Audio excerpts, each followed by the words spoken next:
On Monday, George W. Bush will campaign in South Carolina for his brother. As you said tonight, and you've often said, the Iraq War and your opposition to it was a sign of your good judgment. In 2008, in an interview with Wolf Blitzer talking about President George W. Bush's conduct of the war, you said you were surprised that Democratic leader Nancy Pelosi didn't try to impeach him. You said, quote, which personally I think would have been a wonderful thing, close quote. When you were asked what you meant by that, you said, for the war. For the war. He lied. He got us into the war with lies. Do you still believe President Bush should have been impeached? First of all, I have to say, as a businessman, I get along with everybody. I have business all over the world. I know so many of the people in the audience. And by the way, I'm a self-funder. I have my wife and I have my son. That's all I have. I don't have this. So let me just tell you, I get along with everybody, which is my obligation to my company, to myself, etc. Obviously, the war in Iraq was a big, fat mistake, all right? Now, you can take it any way you want, and it took Jeb Bush, if you remember at the beginning of his announcement, when he announced for president, took him 5 days. He went back. It was a mistake. It wasn't a mistake. Took him 5 days before his people told him what to say, and he ultimately said it was a mistake. The war in Iraq, we spent $2 trillion, thousands of lives. We don't even have it. Iran is taking over Iraq with the second largest oil reserves in the world.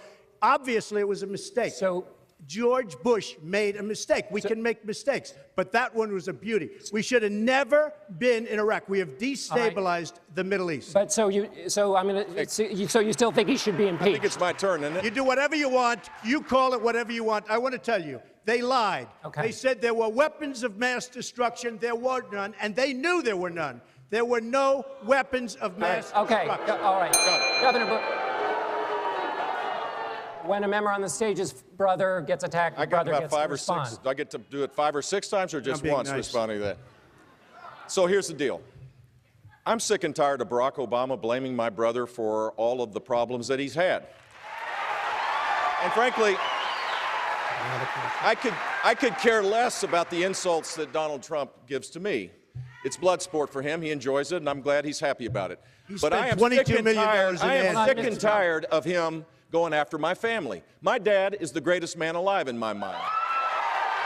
And while Donald Trump was building a reality TV show, my brother was building a security apparatus to keep us safe, and I'm proud of what he did.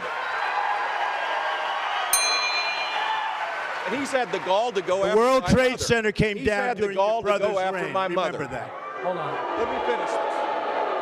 He's had the gall to go after my mother. That's not keeping us safe. Look, I won the lottery when I was born 63 years ago and looked up and I saw my mom. My mom is the strongest woman I know. She should be running. This is not about my family or his family. Okay. This is about the South Carolina families that need someone to be a commander-in-chief that can lead. Governor, I'm that person. Governor Kasich, would you weigh in on...